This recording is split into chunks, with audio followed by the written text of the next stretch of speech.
All right. Hi, good morning, everyone, and welcome to today's session on effective marketing practices. My name is Chelsea Smith, Learning and Development Specialist here at Action Benefits. You've probably seen me sometime before in some capacity or another, and I am joined here today with my friend Jessica Schmaltz. Sorry about that. Jessica, if you'd like to say hi real quick before we get started, I would love that for us. Hi, everyone. I know a lot of you. Some of you are new to me. If you don't know me, I am an account manager on the individual and Medicare team. I've been with Action for 11 years. Started in the group, kind of held quite a few positions here at Action, and I'm happy to be here with you today.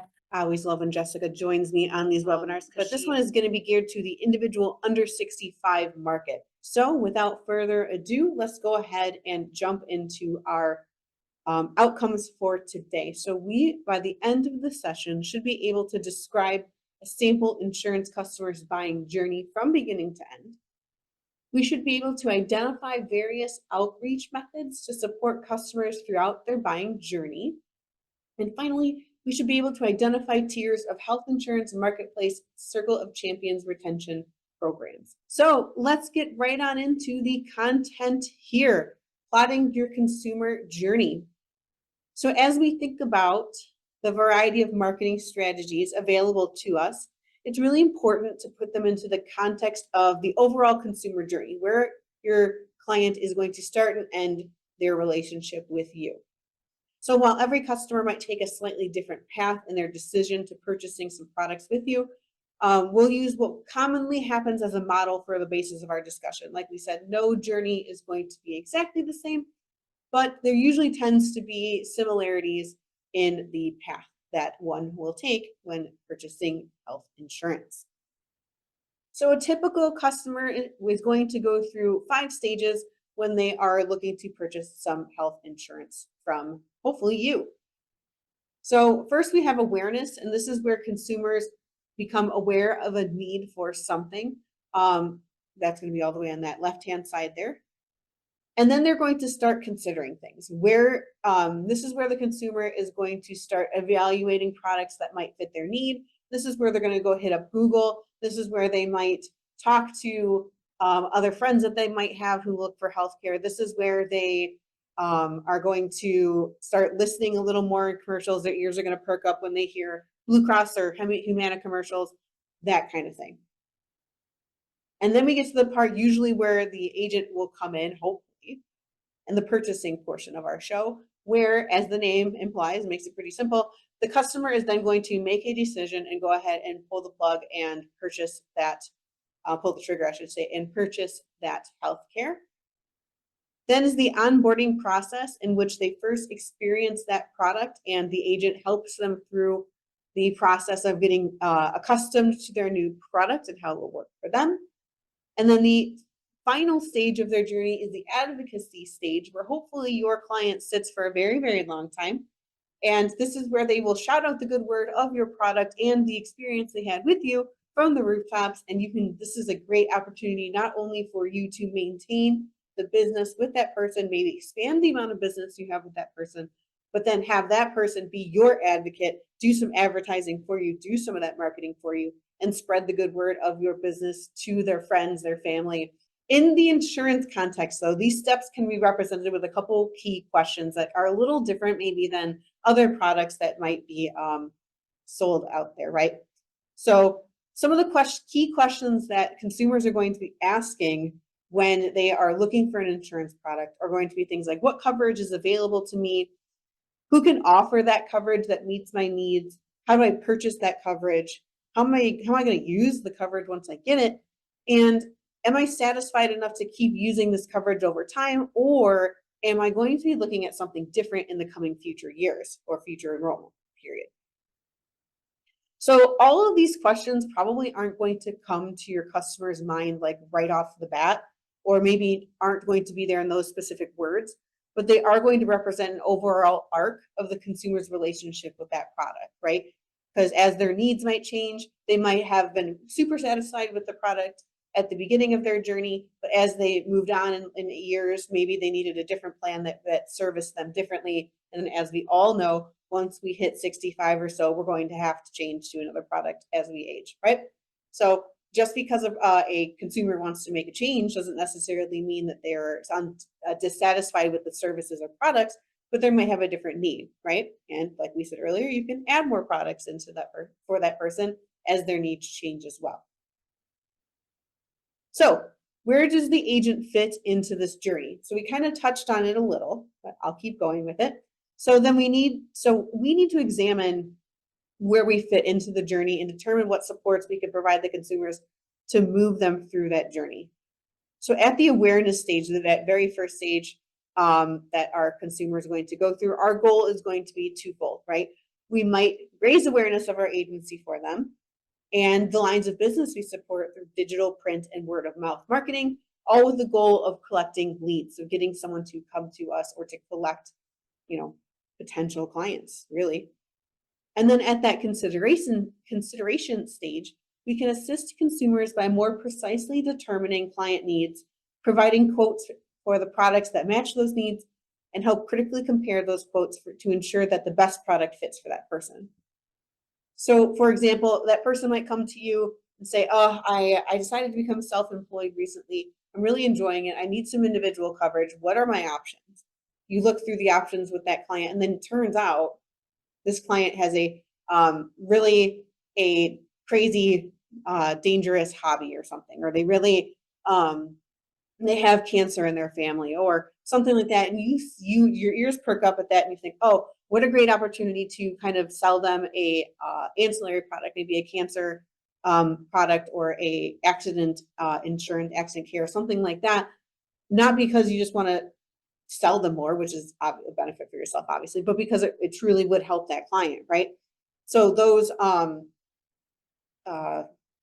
questions that you're asking, those discovery questions that you're going to ask that client in the consideration phase are so critical and so important to not only meeting their needs, but getting some sales for yourself as well. So, and then at the purchasing stage, of course, you're going to assist them in the enrollment process and in the gaining the coverage they need using appropriate enrollment platforms. I'm going to shamelessly say Coverage for One here because it works with our carriers, but maybe you're going to use something else. And then during onboarding, we support customers as they become acquainted with their carrier, acquainted with their plan and their product, and then ensuring that they have all the tools they need to maximize their benefits, right? Especially in the Medicare space, clients are going to need some help understanding exactly what benefits they have for them and how those value and added benefits can be of use to them, right? If you're the agent that really makes sure that those seniors walk away with their understanding of their silver sneakers and their OTC card, you might be getting more business than one of those clients that just shoves that $0 Med Advantage plan at them and says, all right, have a good day, because you're making sure they really understand how much they can really utilize that plan and get the most value for what they're getting, even if they are paying a $0 premium, right? So that phase is just as important, if not more so important in some ways than the purchasing process, right? Because you're making sure that that person is getting everything out of their product they need. And then finally, we have that advocacy stage where we can ensure that clients not only advocate for themselves and stay with you, but tell their friends and family about how great you are. And then we maintain that relationship with that person by, checking up on them, providing claim support, maintenance changes, answering their questions, being their advocate, right? A lot of stuff, a lot of places for us to interact and engage with our clients, which we love, right? So throughout each step of the customer journey, the opportunity for touch points exists, like we just kind of talked about. Opportunities for us to support clients and ensure they become advocates for our brand, like we talked about just before. You're likely familiar with the ways that you can use these touch points already, but it's important to ensure that we're intentional about how we reach out to those clients at each stage of the journey. Otherwise, an agent that's more intentional is going to swoop in and get that client from you, right? So here are all of the different ways within each stage that you might have a touch point with that client. I'm not going to read them all to you. They do kind of overlap. But I kind of think of it as a reverse like pyramid. You can start with the most broad at the beginning at the awareness stage, like print media, mailers, um, having advertisements for yourself on your Facebook, and then getting more narrow as you get down into the advocacy stage where it'd be weird to do anything other than call or email your client at that point, right? If you're trying to get a hold of one of your clients through your Facebook digital marketing, that's a little weird, right? You are using that direct line because that's the relationship you have with that client, right? But if you're to flip it and just start cold calling people, being like, hey, not only might you be crossing some boundaries there with Medicare rules, you aren't probably going to get the reaction that you want if you're just calling people or showing at the people's stores and it's illegal. So making sure you're striking that balance of these touch points at each section is really important. So for the purpose of this segment, though, we're going to focus on developing time and effort effective ways to build awareness and support consideration. And we'll hop into the other ones later. So before we keep going, I'd like to give us a stop and jot and think about at which phases of the customer journey do you excel at in meeting prospects and clients, and why do you think you excel at that? Before I give you a second to think, Jessica, is there anything you'd like to add? Anything I missed? I always like to jump in here and kind of tell a little story. So my most recent story was, my dad, my stepmom, they're losing their jobs, unfortunately. But my dad reached out to me and said, hey, do you know anyone that does individual insurance? And I'm like, yeah, hello. That's what I do. So, just recognizing, making sure the people that are in your lives, whether it's via Facebook, that they know that this is what you do for a living. But then more importantly, how you can help them. So I look at, Chelsea's timeline or, just those touch points, and really Coverage for One comes into play on all of those, truthfully, but more importantly at those beginning phases, because if you're directing people to your website because you're on social media, you're seeing the need there. If you have that unique link for your Coverage for One on your website, they already have then a resource. So if they're considering, should I take Cobra or should I look at individual coverage?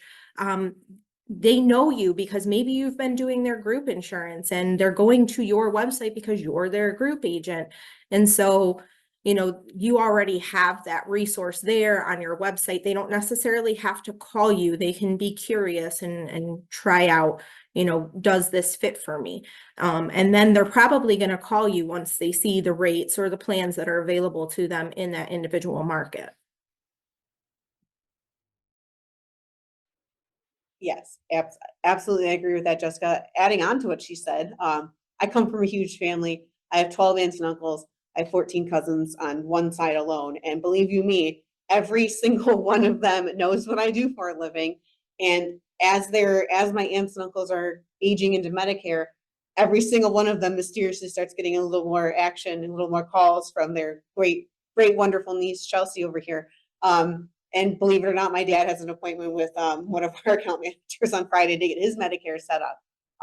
So it's really important just to, and I mean, don't be naggy, with your family, but making sure everyone knows what you do, knows you as a friendly face, knows that establishes that trust with you. You're going to get business organically over time that way. If I were an agent, I'd be doing my dad myself. But I'd be doing family and friends, and they would just expand from there, right? Reach out in your communities, great way to get that business.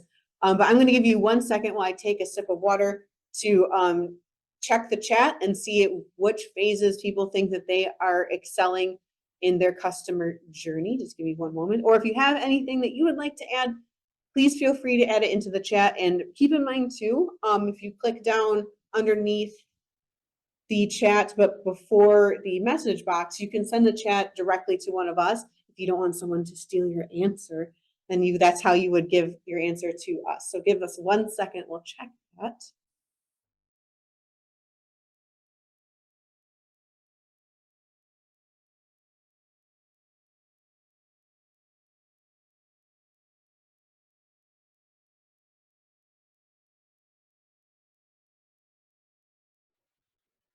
actually, I'm really excited because somebody said something that I really love. They said that they kind of excel at that first area, the awareness phase, because they like to steal action content, which is exactly what you should be doing. Do it, do it, do it, do it.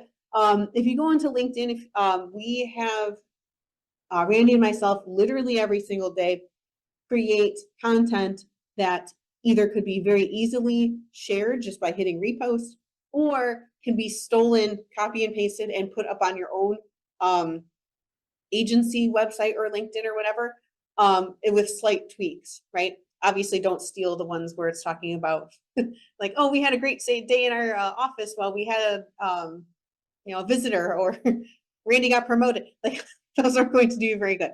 But some of the ones where we're talking about some of the news in the market, or CMS rules, those kind of things, great idea. Steal that. That's what I make them for. Tell me about it too. That way I can know that what I'm doing is helping you, right? So steal our content, make it your own, or repost it so you can get that attention for your agency.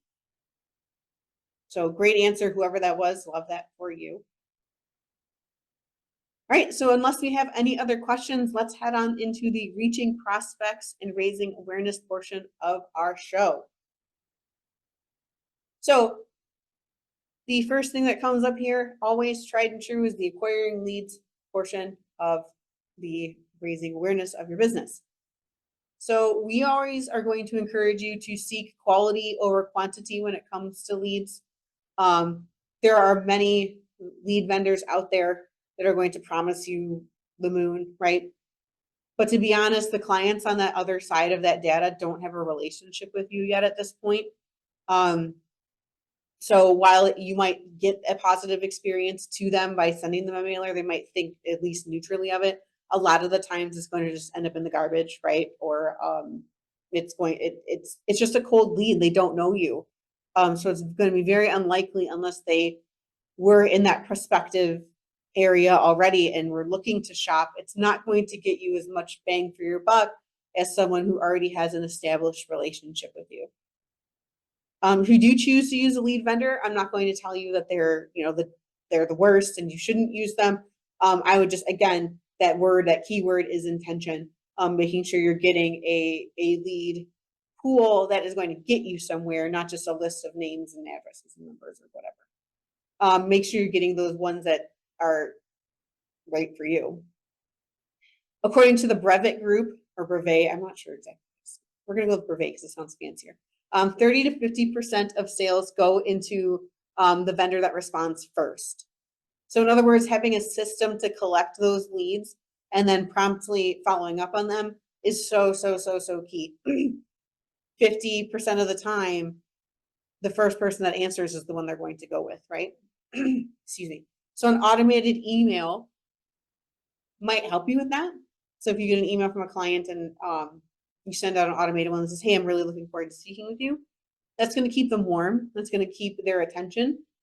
But it will only keep their attention for so long, right? Because whoever now pays attention to them next is the one who's going to get the sale, right? So if they get 2 emails from 2 prospective agents, both of you send out a automated email, whoever calls them first, most likely to be the person that they're going to go with. So getting that call to them as soon as possible can be so critical. It's also helpful to remember that 80% of sales require 5 follow-ups. And that's according to the Marketing Research Agency. And that means that it's helpful to map out ahead of time what your lead journey is going to look like. So even if that contact isn't an automated one, it's going to be helpful to kind of visualize and keep yourself visible or on the forefront of your client's mind as you go through this process, right? Making sure that you give them room, don't harass them, but strike that balance between giving them room to think about something, giving them room to explore, and then being there for them when they do need you, right? Great balance to strike, and keep the 5 number in your head, right? 5 different contacts with this person before the sale is closed. Okay.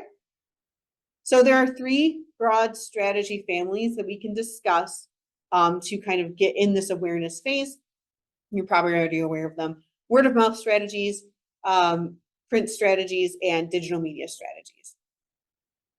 So to be clear, we're not going to have time to talk within the session a ton about each and every bullet point that we have here. If you're interested in digital marketing, a more deep dive into digital marketing, I do have a webinar on that, and there's a recording of it on YouTube. Check it out. Oh, it's almost like YouTube is a digital media portion that you can use in your business too. I didn't do that on purpose, but there you are. So each of these strategies can complement one another and can easily be the word in digital marketing is cross posting, but you could easily cross these different platforms to get the most bang for your buck and put in as much, I guess, frugal with your efforts, I should say. So as you might imagine, if you have a postcard of yourself to send out to everyone, you're going to probably create that digitally unless you're drawing it by hand, which you're amazing, and maybe you want to switch fields to something else. But unless you're drawing it by hand, you're probably creating it on a computer or hiring someone to create that for you. Then you're passing it out, you're mailing it out, throw it up on digital media as well, throw it up on your Facebook, throw it up on LinkedIn, right? You can reuse this stuff and recycle as long as you're not using it for years and years and years, and your client gets that postcard, shows up to your office, you're like, oh my God, you don't look like that. Who is this? Like, make sure you're not getting to that point. But reduce, reuse, recycle your content as you need, so that you're not wasting effort. It's not wasting. So you're being frugal with your effort, I should say. So it's likely that your carriers are going to work with and provide a number of resources to support you in this area, right? Some of it, you might not even have to make anything at all if you don't want to. So some examples include business reply cards, flyers, letters, product brochures, stuff like that. You're very familiar with this already, I'm sure. Some of those are available in Insurability. I'd like to take a second to plug Humana's digital media marketing tool, where you can switch out a lot of the pictures, items. You can upload your business logo, your picture. You can change pictures. Humana's is really cool. We just had walked through a little bit of a demo of that recently with our Humana reps.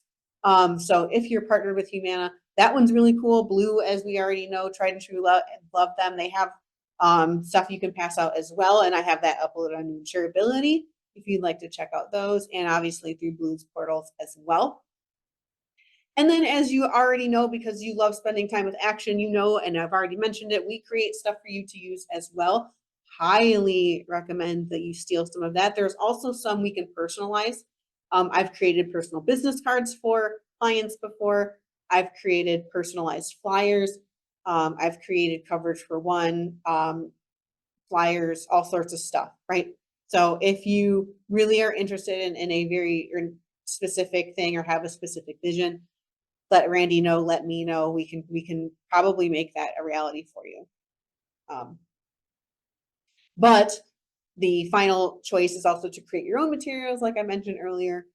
All the power to you if you want to do that, but be very careful, especially if you're going to create your own Medicare items. Be careful that you're following Medicare guidelines. I'm not going to tell you not to do it, but I would tell you to be extremely careful, right? The rules have gotten particularly stricter this year. Don't put yourself on a Medicare card, right? Don't call yourself the Medicare guru. Like, be very careful, right? If you want to run it by any one of us after you create it as well, also an option. We can make sure that you're going to stay compliant. So print media, a few things to consider. I'm just going to throw these up on the screen here now. You can read, I'm not going to read them to you, but these are some ways to use print media to promote relationships with your clientele. I highly recommend utilizing community hubs with print media, so that way you don't have to pay to distribute these things. You can just leave them places with permission, of course, where people will find them. So community hubs include pharmacies, libraries, hardware stores, restaurants, gyms, neighborhood complexes, bulletin boards in that area, welcome kits, like rinks and community centers, stuff like that. There's also a variety of vendors with turnkey direct mail solutions, so they'll mail the stuff out for you. You can go with a mailing house also, if you want to create your own stuff, there's a huge market for this. Randy and I did the math the other day. And at the time, it was about a quarter each from everyday direct mail through the US Postal Service to deliver some materials door to door through routes. You can choose the route even. But again, double-edged sword, be careful with that, because especially if you're maybe like Medicare focused, you're not going to really know for sure who's Medicare, who's not. And if you're sending it to a 21-year-old, they're going to look at this and be like, Medicare, and throw you away, you wasted a quarter, right? But if you can be more targeted with it, or if you really want to do that, that's awesome as well. I'm not saying it's a bad option. It's just again, intention is key. If you're going to do that, make sure you're going to do that for broadly enough where you can hit all your markets. Don't go mailing out to subdivision stuff about how you do group coverage. I really doubt that's going to be of help to you there, right? Okay, so then we can hit up word of mouth. Again, you can read the slide, but word of mouth let me try that again. Word of mouth referrals are also helpful in generating leads, but they require that you already have a baseline of consumers that are willing to advocate for you in the first place. So if you're fresh starting out, you're not going to be able to use word of mouth as much in comparison to somebody who has a thick book of business who they're referring people to as it is, right? So really quick, the best way to get word of mouth advertising is referrals by servicing your customers in the first place. Start with doing a great job in the first place, meeting your consumers' needs, so that way you're setting the tone for when you swoop in and ask them to start referring you, which is the second portion. If you did a really great job, you might not even have to ask them to refer you, but great idea to remind them to do that. And it's going to remind people who really liked you that this is a key component to you being able to sustain and grow your business. Tell your clients that, and keep me in mind if you ever need any other options.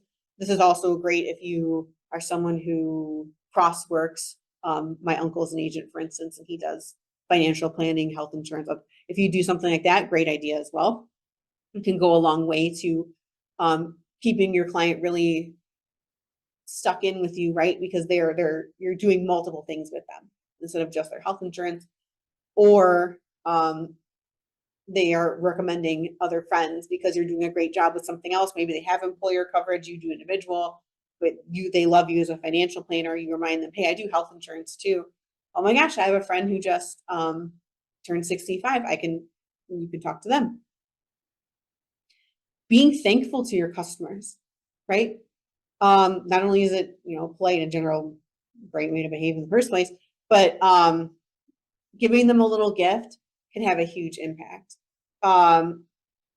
This could backfire on you if the reward is lackluster or not robust. Like if you're going to do it, right? Don't just send them a little like, oh, hey, thanks, here's a gumball. Like that's going to seem a little like leaving the change for a tip.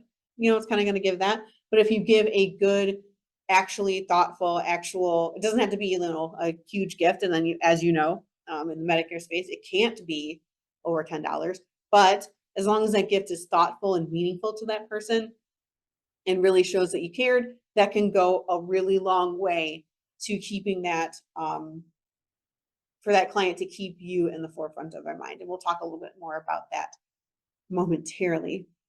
Recognize your customers. If you really want to kick referrals into overdrive, it's a great idea to recognize your consumers, obviously with their permission, on Facebook or in the office or in a newsletter you might have.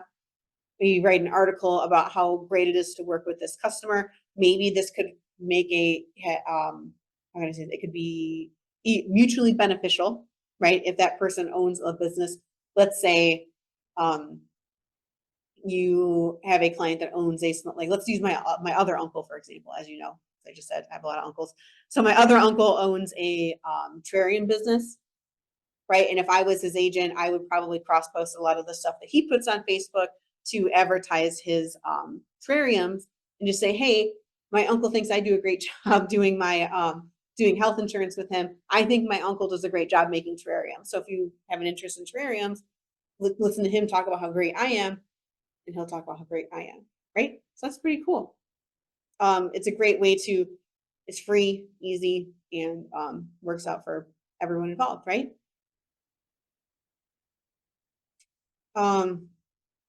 And then finally, if you really want referrals, you have to remind people who you are, all that you do, and that you're still around and in business. Studies show that if you have no more than 3 days of top of mind awareness after a positive interaction with a customer, it's during those 3 days that customers are most likely to refer you. Using an item like a newsletter or a greeting card or an individualized note to create additional positive interaction with your customers is going to increase those referrals. And then just leaving those around to share, always carrying them with you, passing them out, and getting them on the forefront of your mind. Refrigerator magnets are another big one.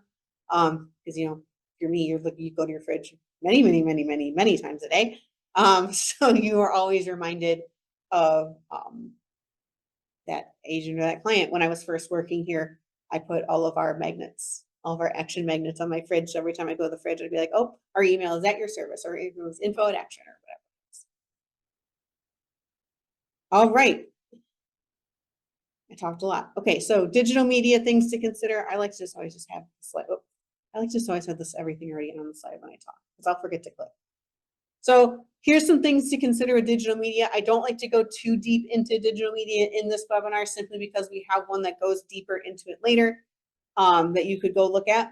But pairing that word of mouth with some digital media is always a great strategy.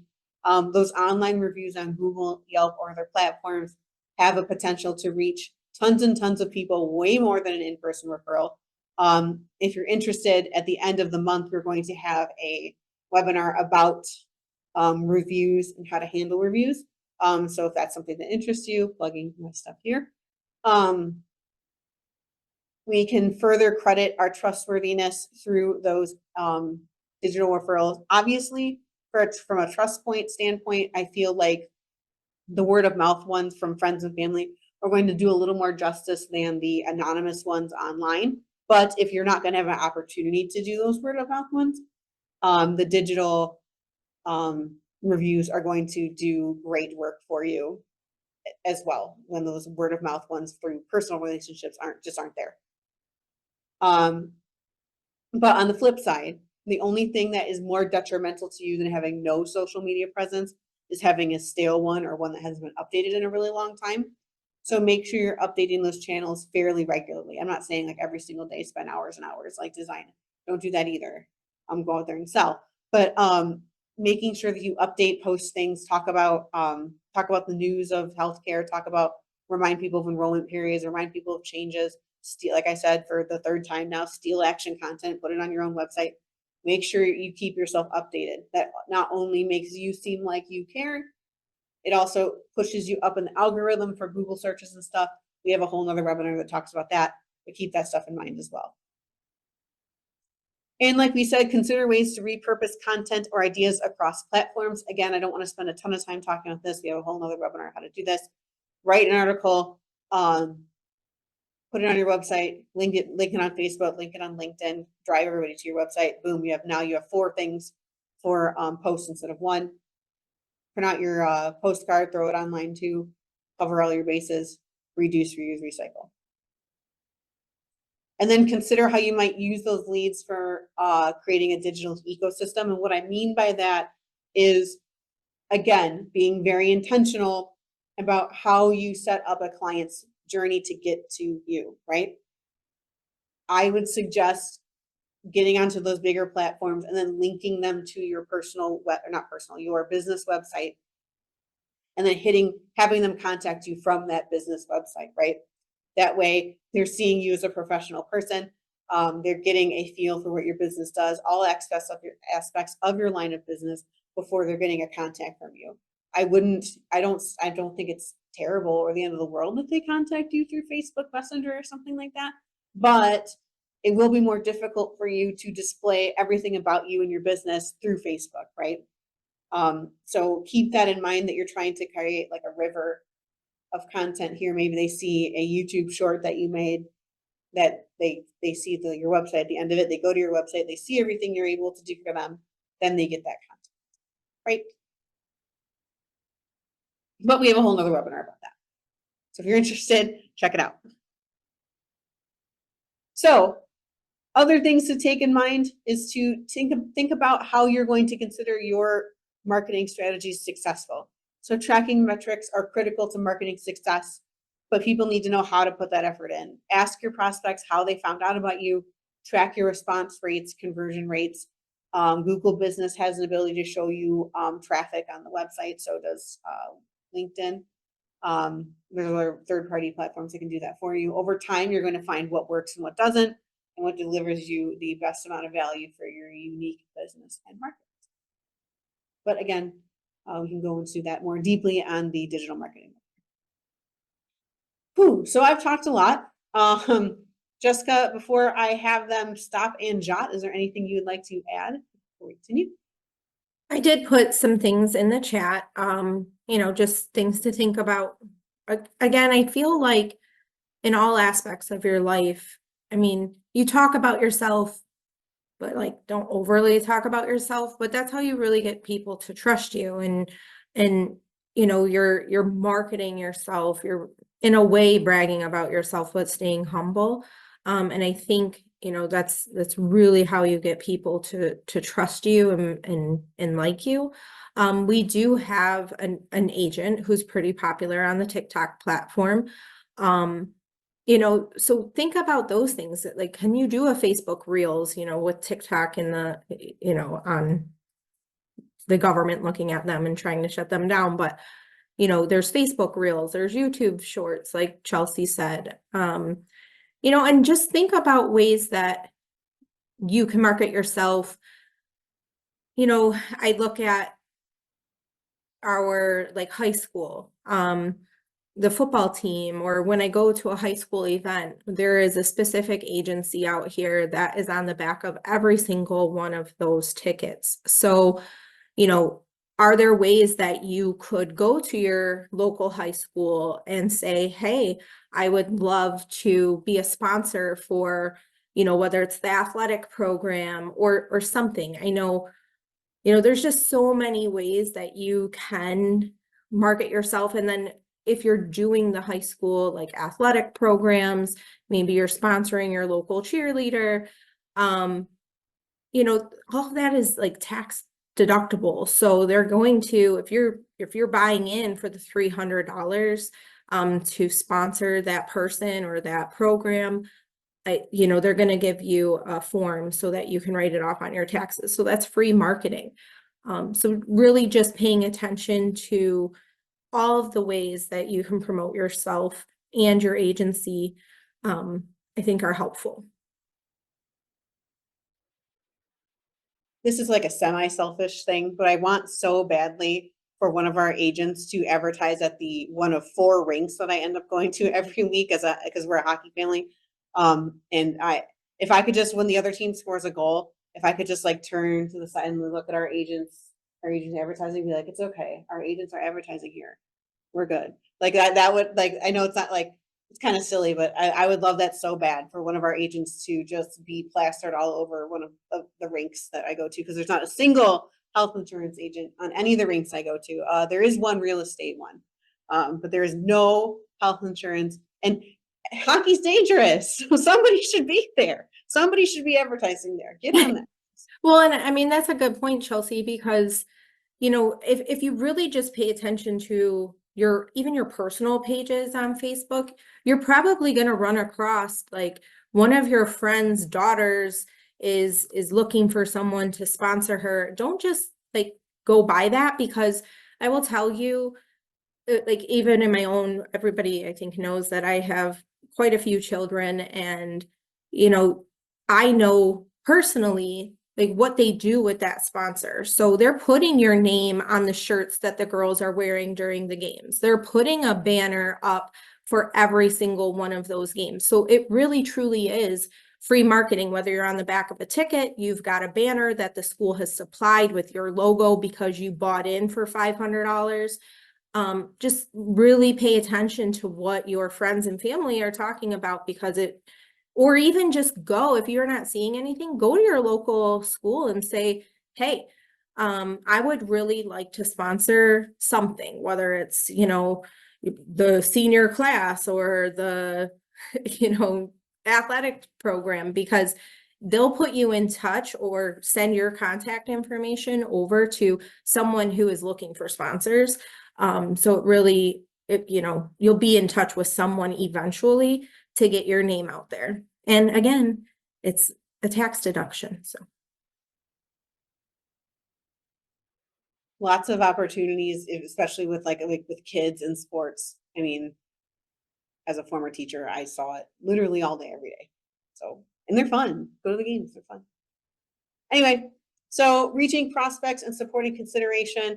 Let's get on to our content here because I don't think there's any questions in the chat. So consumers need our help. They don't think they do. They don't realize they do sometimes, but they do. Believe you me, they do. We think it's important to focus on consumer education and decision support for a couple of reasons, not because I am biased and am a learning development specialist, but in general, all of us here at Action think this. According to a recent Kaiser Family Foundation report, 20% of marketplace consumers seek help from someone they don't know to help them find the right coverage, and you have the opportunity to be that person. But according to that same study, 61% of those enrollees struggled with these following things, and I bet you're going to be able to tell exactly the things I'm going to say.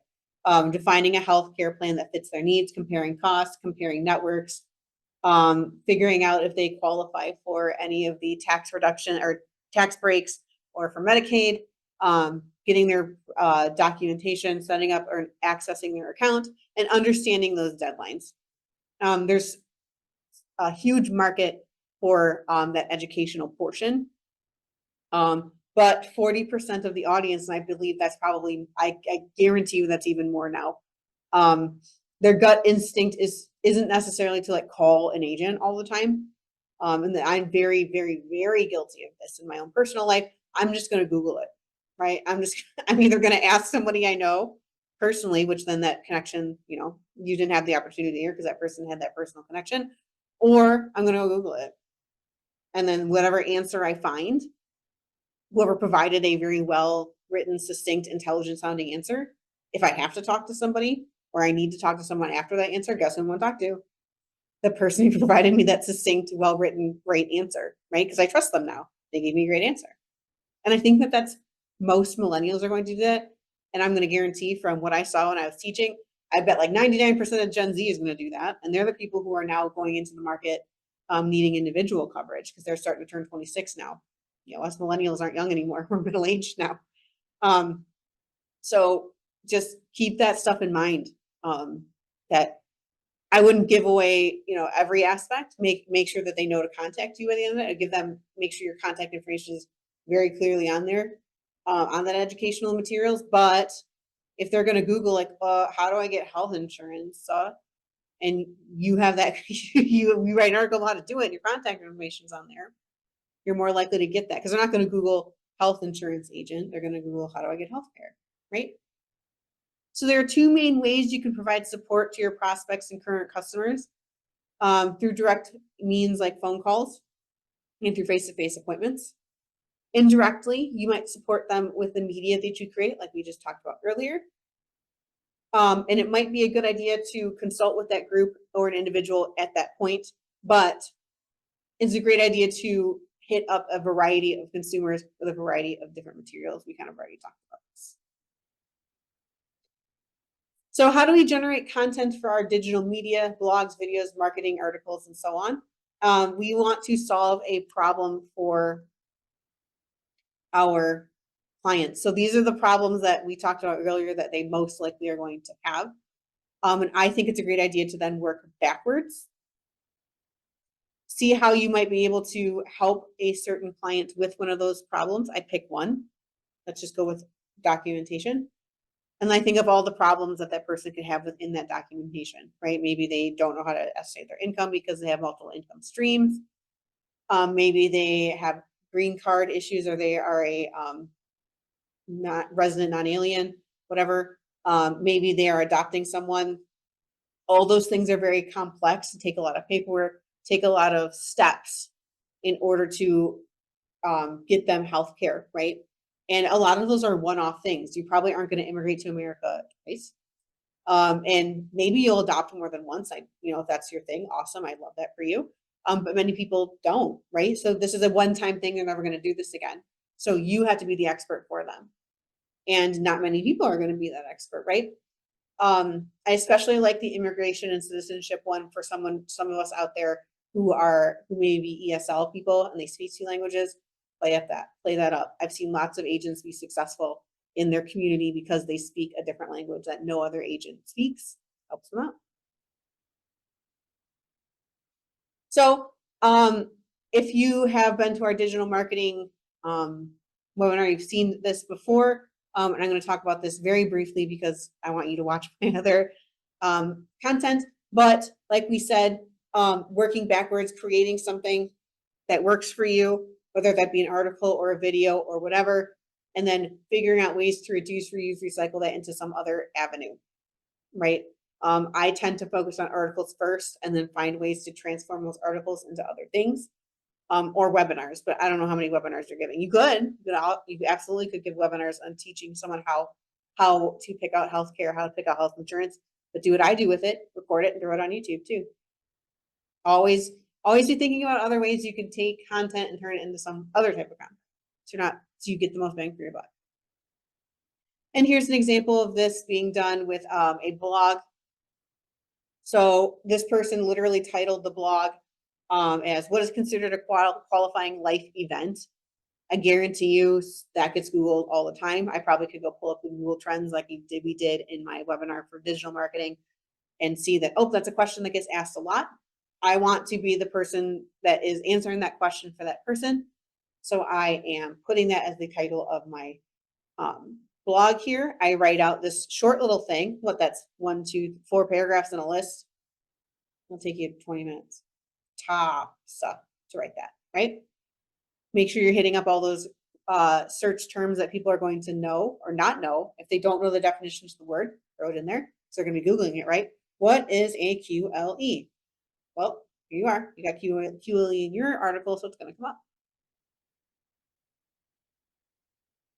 And then you set your website to have some way that they can get in contact with you, right? Whether that be a pop-up a few minutes into being on the web page, whether that be one of those little people in the corner that says, hey, do you have any questions? Can I help you? Whether that be your email being embedded and linked in the bottom of the article itself, whatever way you choose to go. The pivotal thing here is to make sure that they have a way of contacting you once they're done reading that article, in case they do want your help and they can purchase insurance through you. So then after that blog is highly successful for you, like we said earlier, you can break it down into other forms of digital content, like a video. Maybe you speak more glibly about this process in a short. As I learned yesterday, a short is short. It is 60 seconds. Do not do one that's 61 seconds. You will have to go back and edit 1 second of stuff off of yourself when you go re-upload it from personal experience. So maybe you make a short video of yourself speaking about this content. Maybe you then make a 4-minute video about the different life events with 1 minute per life event, whatever it is. Maybe you write another article about each specific life event, whatever you choose to do, so that these things are cross-posted and you're getting the most attention that you possibly can to yourself. So then being proactive about answering those questions bolsters your credibility as a trusted community member, like we said before, widens your marketing reach because that will be on the internet for as long as you are still paying for your website. And it saves yourself some face-to-face consulting time, right? Because some of those questions that person might have walked in having no clue about, they already have an idea, and you can start there. Say, hey, I noticed you were reading because you clicked on the QLE article and contacted me through that. I know that you are probably experiencing a qualifying life event. What happened? Congrats on your marriage or whatever. Let's get you some coverage. Or congrats on adopting your new child. Let's make sure that they are covered under your insurance. So what are some other channels you might use to reach and support consumers? I'm going to take a sip of water really quick and see if Jessica has anything to add before we keep going. Again, just really paying attention to your own social medias. There are times where you can jump in as the expert. You might see somebody complaining about their health insurance and why it didn't cover this or that. Or maybe they received a bill and they're just blatantly complaining, because we know people like to, just kind of complain sometimes. And they're going to put it on their own personal, maybe Facebook page, and say, this is what happened to me, and it's so frustrating. And you can privately message them and say, hey, maybe I can help you with that. Also, kind of going back to what Chelsea said about the digital media, there's a lot of talk out there about AI marketing. And while it's a relatively new thing, some of the content that it's pulling in is old. So while it is kind of a cool tool to save you some time, sometimes it's not really saving you anything, because you're pulling in that old information, or maybe there's copyright issues. Maybe the content that you're pulling in unknowingly, could cause some copyright issues for you.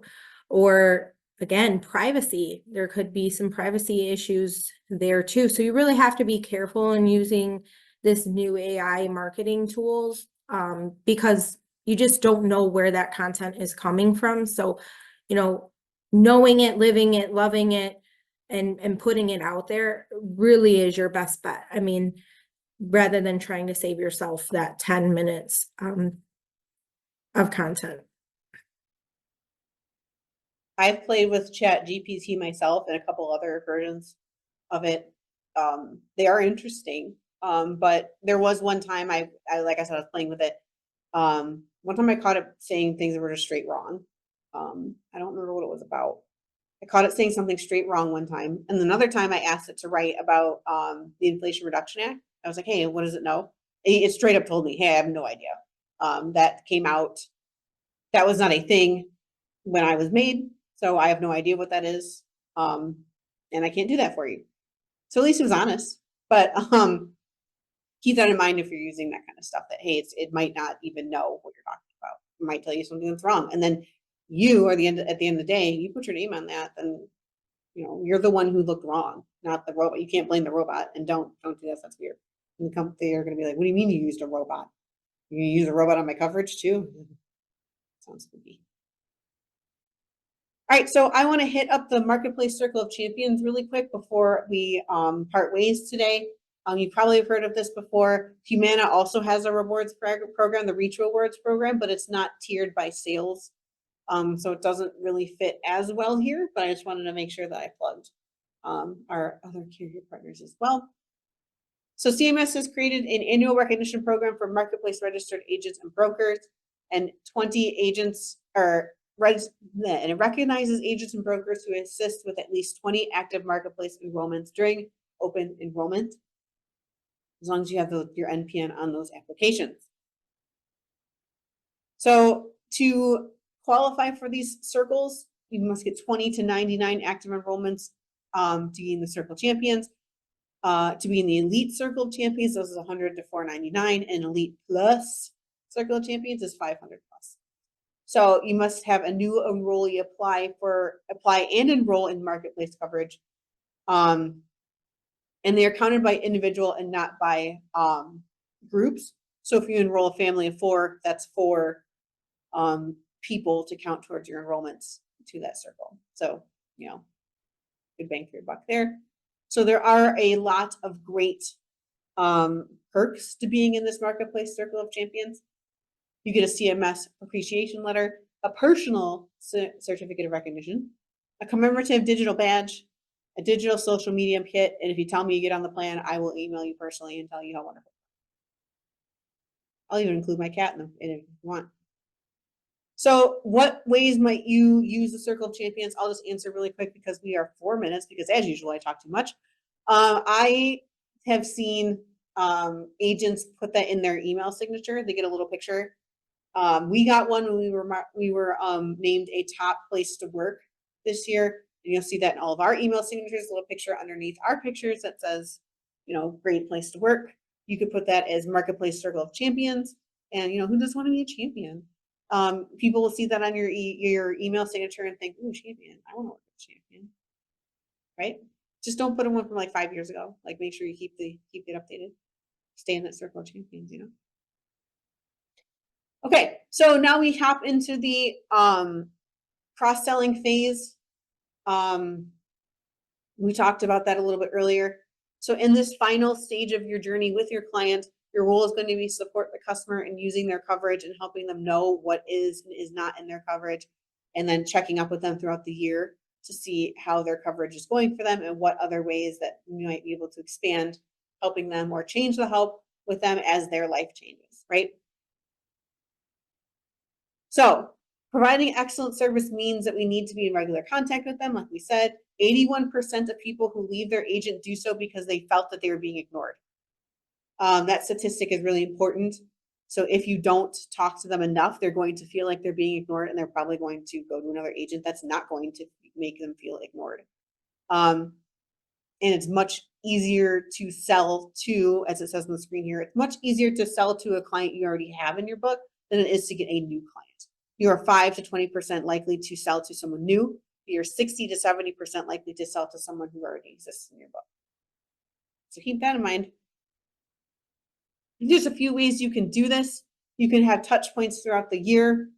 You can distribute educational content like we talked about earlier, or kind of weasel your way into talking about something different in a conversation you're already having. So my example here, I always fall back on, is there are 3 people every year who are going to give me a birthday card on my birthday. My mom, my niece, and my homeowner's insurance lady every year sends me a birthday card. I get some people other people give me birthday cards. Action gives me a birthday card.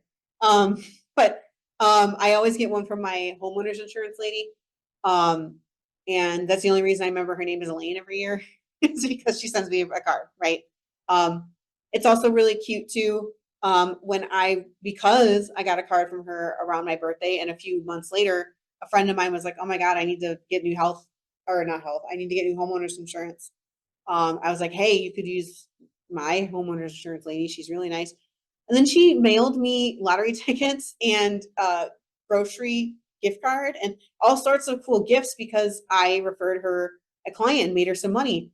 And not only did I think that was adorable, now I'm going to recommend like everyone I know to go to this lady so I can get some more grocery coupons and win the lottery, right? So then now she's always on my mind. I don't even need to look at her card to know what her name is. I have her in my phone, so I just, jot that down over to my friend. Anybody who says they need them, because she was nice to me and she does the great things for me, and it's awesome. So be that person for your clients, and they'll be that person for you, right? So I'm not going to beat the dead horse with the educational content. We already talked about that a million times. Having that educational content up there for your people to look at, and then having conversations, calling them up to talk about something else, and then finding a way to kind of talk about maybe ancillary products, maybe other lines of business that you use with them is a great option as well. So ways of effectively maintaining contact. Birthday is the biggest one, I think, because everyone's got a birthday. If you do an adoption with someone, like whatever personal thing that got them to you, send them a card every year. Hey, this was your the day you adopted your son with me, or talked to me about adopting your kid. It was awesome. I was so happy for you. And give me an update on how they're doing. Oh, by the way, do they play football now? Oh, yikes! You might want to get an accident insurance plan in case they end up getting hurt on the field. So this is, as we said, if you're going to take one thing away from us today, I would take away this slide here. Remembering the phases that a client is going to work with you, and where they would might have those different touch points. And that's about it. If you have any questions outside that you think of later, make sure to get a hold of Jessica or myself. Otherwise, with that, thank you so much for the time that you spent with me here today. I very much appreciate it. Otherwise, have a great rest of your day. And Jessica, I don't know if you want to say anything else before we skedaddle, but I'll just say bye. And if you need anything, definitely give me a call.